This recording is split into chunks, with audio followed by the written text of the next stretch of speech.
People here say they're not so much protesting the Klans being here as much as they're upset about the police being here, keeping them away from the rally. They believe he does have a life vest on and that he's landed somewhere over on a bay, but they are concerned about the depth of the water as well as the water temperatures out here right now. Sheriff Bill Rasco came down here not long ago to let us know that Deputy Mike Cowan, his MRI came back clean. There is definitely a difference in what they charge patients from hospital to hospital.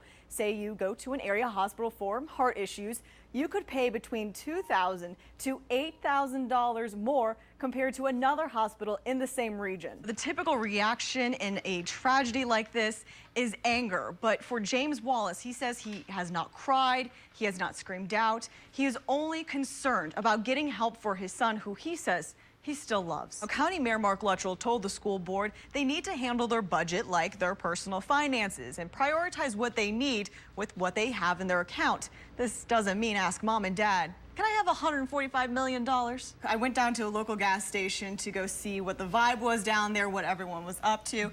And one guy I talked to was nice enough, bought me my own ticket. All they had to do was create an account, type in some simple information, including their name and address, then create their own neighborhood on the app, and they could start posting. Frederick Tappan says these aren't your average burglars that struck. He says it's a group that knows what they're doing and have the right tools to do it, from cutting through all the thick wiring, and they even had ladders and tire irons.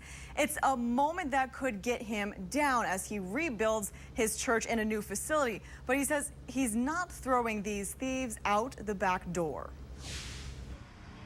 Pastor Frederick Tappan finally raised enough money to buy a new church. We bought this building last Friday. We closed on the facility last Friday. During the days following, thieves stole air conditioners off the roof, heater coils, and most recently, just one day before the church installed security cameras, the bandits ransacked the building for even the smallest bits of copper. We knew that this was an area that was a tough area to be into, but this is where we wanted to be. We wanted to be where there was the greatest need, and that just reinforced that we are at the right place. I talked to a local metal recycling company that says they'll buy scrap copper that's insulated like this for $150 a pound. If it's already stripped, $265 a pound. But for all of this damage, it's costing the pastor nearly $60,000. It's something that we're going to have to absorb, that we had not anticipated. Most definitely. We're not a church that's bulging at the seams with finances. So we've got 8 of these. Just the whole thing without the coil. The thieves stole his copper wiring, but they didn't take away from his mission. This test of faith only strengthens Tappan's desire to help the area and even these thieves. Do you know the Lord? That's what I would ask them. Is there a hope in your life? Because there's undoubtedly something missing. And their lives need to be ameliorated just like ours do. The church does have a group that's committed to donating all the wiring that the church needs. Now, a security camera company is going out to check out the building and said that they are willing to donate new state-of-the-art security cameras. Now, there's still a lot the church needs, though. $60,000 worth of damage was done. And if you want to help out in any way that you can, we have their contact information on our Facebook page, My Fox Memphis. Live in the studio, Sarah Bleau, Fox 13 News. The suspect, 20-year-old Rashawn Calvin, is still in extremely critical condition this afternoon, but the homeowner, who is not being identified yet, and his son are both safe and unharmed. Neighbors agree when they say the homeowner had every right to shoot the burglary suspect. Nothing like this ever happened before. This was a sight to see. Neighbors on Jonesy Lane rarely see a home invasion, let alone a shooting.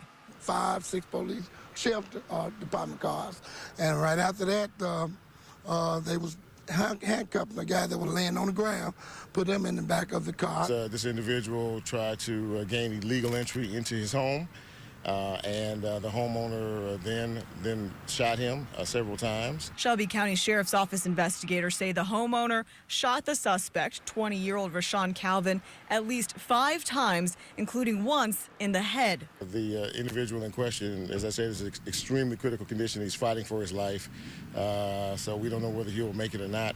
The sheriff's office says the homeowner will not face charges for shooting the suspect because it's his right to protect his property and family. It's a lesson for all criminals. When you make a conscious decision to try to break into someone's home, you don't know what's waiting for you on the other side. Oh, I think he was in his right. You know, you have to defend, take care of yourself and your family. So if you're coming in, chances are you have to be ready to pay the price. Shelby County Sheriff's Office says the suspect once worked for the homeowner's part-time moonbounce business, and they're not sure if that played a role in the motive just yet. Investigators have not questioned the suspect at this time. He is, again, still in extremely critical condition at the Med, fighting for his life. We'll continue to keep you updated on the latest details as we get them on Fox 13 News and our website, myfoxmemphis.com. Reporting live in the studio, Sarah Bleau, Fox 13 News. For 2 years, Lucy Kroll and her family practically lived at Le Bonheur Children's Hospital. The hospital staff actually felt like family to them. And last year, they thought Le Bonheur would be the last place they'd ever see their beloved daughter alive again. Lucy Kroll was a normal, always smiling 4-year-old, but it all changed in the blink of an eye.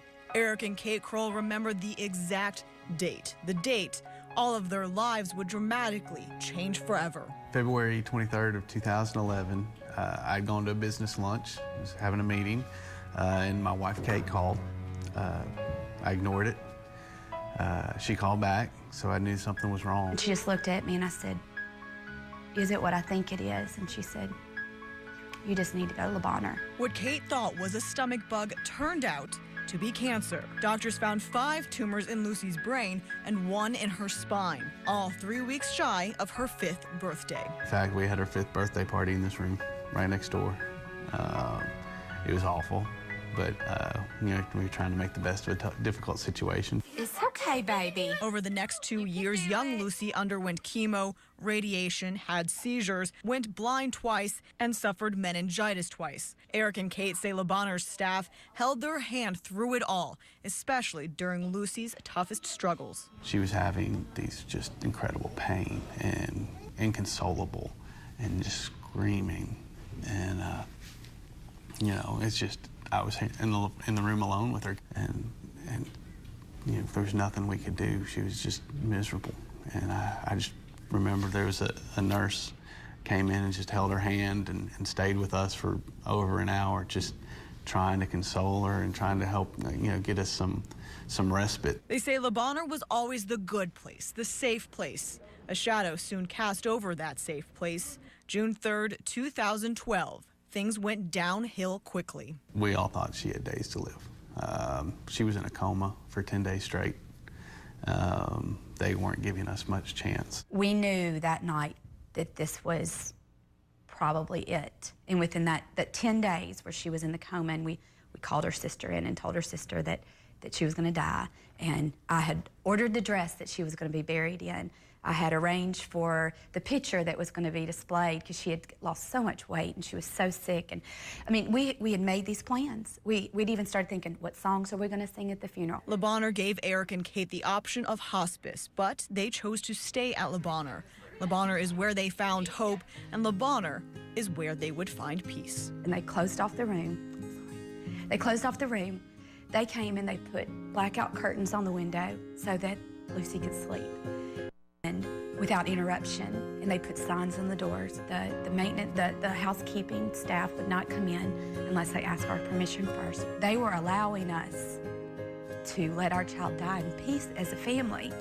One day, unexpectedly, a miracle happened. Can you believe that? On day 10, she woke up and told her sister to leave her alone. And that's the first words she had spoken in you know, over a week. It was as if the whole mood of the 7th floor changed, and people celebrated with us.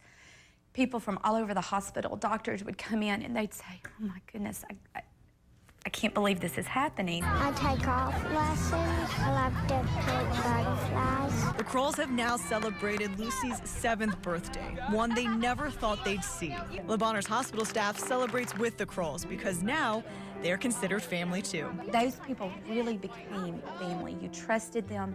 You knew they had your family and your child's best interest. And you knew that they really, truly were called to do the job that they were doing. Especially the nurses, you know, they become like family. You know, they're caring for you in, you know, some of the darkest times you can even imagine, and they become part of that, and it's humbling. It's incredible. And I'm happy to report Lucy is recovering well now. Eric says she still has some physical obstacles to overcome, like working on her balance, but she's finally getting back to doing things that all normal 7-year-olds should be doing, from going to school to picking on her siblings. Now, through the last 2 years, Kate kept a blog telling Lucy's story, the good and the bad. Tonight at 9, we'll tell you how it helped her through the darkest days they faced and how she's using it now to make more miracles happen at Le Bonheur. You'll also hear more from the adorable Lucy herself. Reporting live in the studio, Sarah Bleau, Fox 13 News.